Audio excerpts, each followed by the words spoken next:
And so, in the welcome back. In the previous lecture, we did the general selector and the descendant selector. Now, I want to quickly show you the child selector and how to use it. Okay, so a child selector is used to select only those elements that are direct children of some element. And so, look at these examples. Don't confuse yourself. Don't let this. So what I did was I created an ordered list. So I had it before L1. Then inside this service, I nested. You remember I taught you guys nesting an element. So inside it, this is the way this is. This is actually a service. The normal, the way this one's are, that's the way this one is also. I just respaced it. And so inside it, I created an ordered listing, which is supposed to be a sub menu.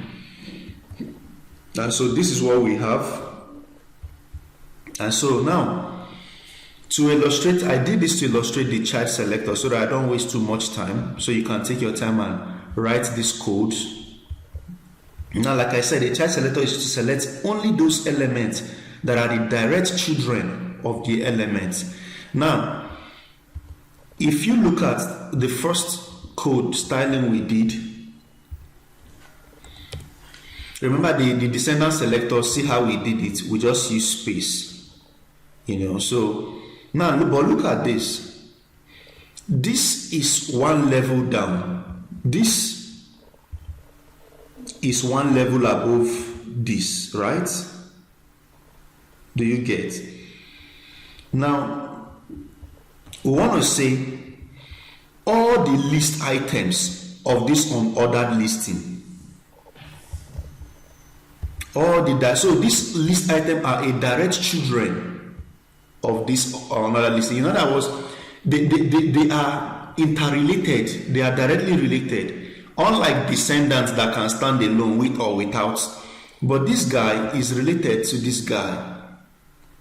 These kids are related to, and so to do that, you use this arrow. Use this arrow. So I'm saying that inside this UL, all the L1 make the list type square. Don't worry about all of these types. By the time we're going to, don't worry about all the meaning of this. I'm just showing you selectors. Selectors is what we are dealing with. How to pick elements no matter where they are. Okay? And so if we go back to the preview, you see that all the list items, it has squared them. They added this list square to it. Okay? Now you can even say